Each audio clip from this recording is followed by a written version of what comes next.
علی رسولہ الکریم۔ ایک مرتبہ اللہ رب العزت نے ملک الموت سے پوچھا، اے ملک الموت، ذرا تو بتا، تو جو ہے کتنے انسانوں کی روحیں نکالتی ہے اور تیرا کام ہی یہی ہے روحیں نکالنا، ذرا بتا تو کبھی تجھے کسی کی روح نکالنے پر رحم آیا ہے؟ تو ملک الموت نے جواب دیا، یا اللہ، مجھے کبھی بھی کسی کی روح نکالنے پر ترس رحم نہیں آیا، ہاں 2 آدمیوں پر مجھے رحم آیا تھا۔ تو اللہ رب العزت نے فرمایا وہ 2 آدمی کون تھے؟ تو ملک الموت نے کہا، یا اللہ، ایک مرتبہ سمندر کے اندر جہاز سفر کر رہا تھا اور اس کے اندر بوڑھے بھی موجود تھے، جوان بھی موجود تھے اور اس کے اندر جو ہے بچے بھی موجود تھے۔ یا اللہ، بڑا طوفان آیا جس کی وجہ سے وہ سمندر کے اندر جہاز غرق ہو گیا اور ان میں سے بعض لوگ جو تھے وہ کشتی کے تختوں کو پکڑ کر باہر نکلنے میں کامیاب ہو گئے اور بعض اس سمندر کے اندر غرق ہو گئے۔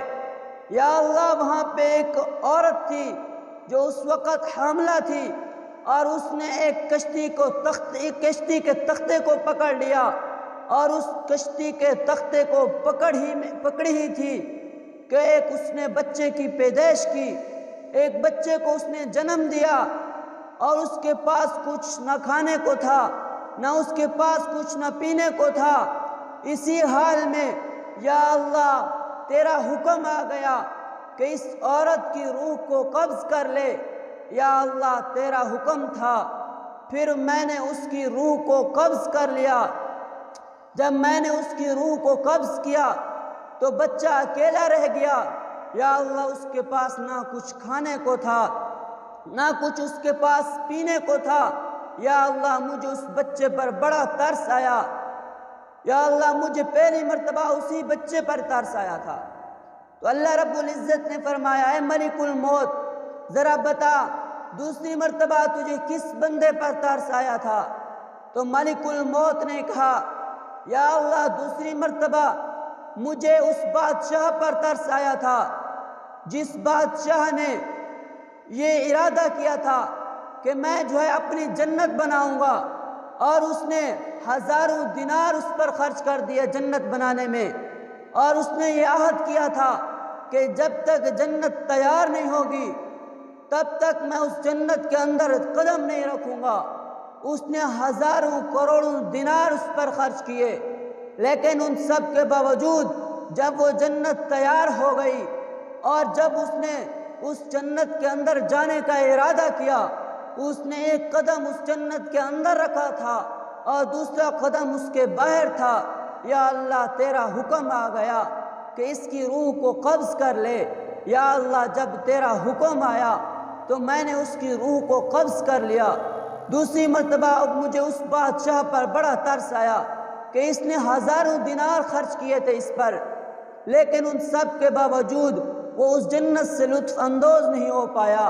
یا اللہ، مجھے اس بادشاہ پر بڑا ترس آیا۔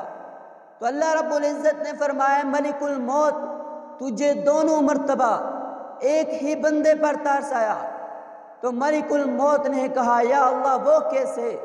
تو اللہ رب العزت نے فرمایا، ملک الموت، جو سمندر کے اندر بچہ تخت پر پڑا ہوا تھا، میں نے اپنے فضل سے اس بچے کو سمندر سے نکالا تھا، پھر میں نے اس کو بڑا کیا، پھر میں نے اس کو اس قدر طاقت عطا کی تھی، پھر میں نے اس کو بادشاہت عطا کی تھی، میں نے تو اس پر بڑی نعمتیں کی تھی، لیکن ان سب کے باوجود وہ میرا نافرمان نکلا۔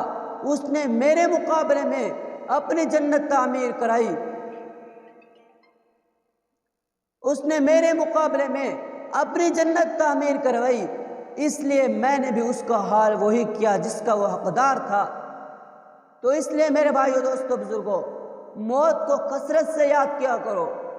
موت تو ہر وقت یہ آواز دیتی ہے، اے بندے، تو اپنی زندگی کہاں گزار رہا ہے؟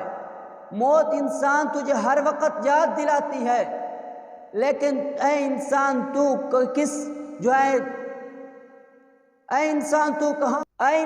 تو کس حال میں ہے؟ لیکن اے انسان تو دنیا کے کاموں میں اس قدر مصروف ہو گیا کہ تو موت کو بھول گیا کہ مجھے موت آنی ہے بھی نہیں۔ موت تو ہر وقت یہ آوازیں دیتی ہے کہ اے انسان میں وہ موت ہوں جو ماؤں سے اپنے بیٹوں کو جدا کر دیتی ہوں۔ اے انسان میں وہ موت ہوں جو بھائیوں کو اپنی بہنوں سے جدا کر دیتی ہوں۔ موت کہتی ہے اے انسان میں وہ موت ہوں جو قبر کو آباد کرتی ہوں۔